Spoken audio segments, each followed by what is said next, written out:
पवित्र मोहन मेडिकल तथा अनुगुल जिला मुख्य चिकित्सालय छात्र छात्री भव्य स्वागत करा जायछि।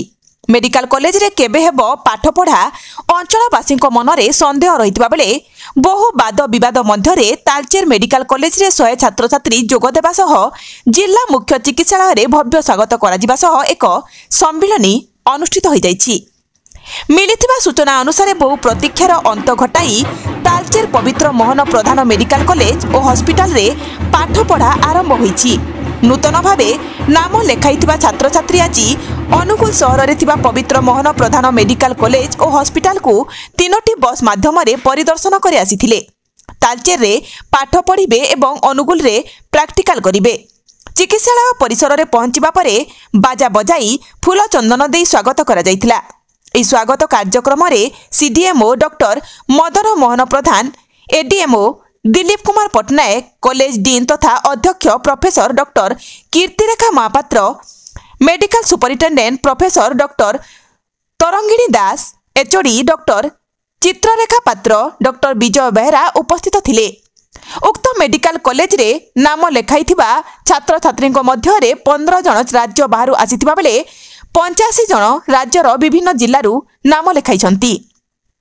2018 मसीहारू निर्माण होइतबा एही पवित्र मोहन प्रधान चिकित्सालय केबे आरंभ होई जिल्लावासी लाभ उठाइबे अपेक्षारत थिले।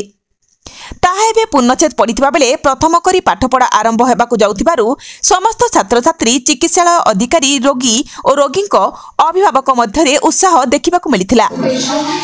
आमे बहुत खुशी जे आमर नुआ मेडिकल कॉलेज रे सबु 100टा सीट फिल हो गला एवं केवल ओडिशा पिला नुह बाहर पिला दिल्ली रो आसछन्ती, राजस्थान रो आसछन्ती, अनाडो आसछन्ती। तो आमे जानलु जे अन्य भल कॉलेज पुराना कॉलेज सेथरे एडमिशन हवा पई तांकर सिलेक्शन हला परे भी केतक एई कॉलेज को चूज करछन। एता आमे बहुत आशा रखिजु जे आमे तांकर जो बाप मांकर आशा आसी तांकर आशा आसी एई कॉलेज रे सेमानकर नुआ प्रकार दिगंत सृष्टि हेबो एवं one of the best college हवा पई आमे काली भी कहितलु जे Talcher medical college one of the best medical college छिड़ा हवा पई आशा करिवु। और पिला माने आछन विभिन्न आडू तांकर बहुत आशा रही। आमर प्रोफेसर, एचओडी समस्त अच्छी जो मैंने कि दिगरे निश्चित भाव में प्राण देकर काम करेंगे और आमे भी एडमिनिस्ट्रेशन तरफ पूरा सहायता जोगेबू जे से जमी एठू गलापर भावे आम गोटे बढ़िया मेडिकल कॉलेज पास कर आसलु। एडमिशन है 2025-26 बैच आईटा फाउंडेशन कोर्स चली क्लास 10 तारीख रु आरंभ है। आज 4th डे, आज hospital visit, basic life support skills आउ प्लांटेशन ड्राइव सेटा हमर आज फाउंडेशन प्रोग्राम रे रही।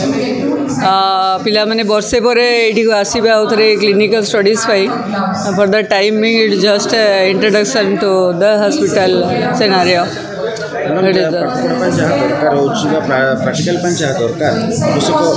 आमर फर्स्ट एमबीबीएस स्टूडेंट्स सबू किसी गवर्नमेंट प्रोवाइड करी जहाँ गवर्नमेंट न दे डिस्ट्रिक्ट एडमिनिस्ट्रेशन आमको सबू किसी देछि सो दैट एथरक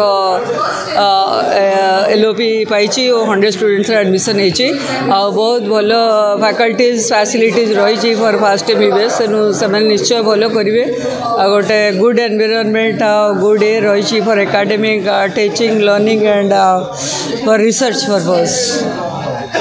College पटे all the professors are very genius, learned and experienced. तेणु निश्चय फर्स्ट एमबीए स्टडी से भल हम। थर्ड ईयर जो आसवे क्लिनिकल स्टडीज और clinical professors will take care of them.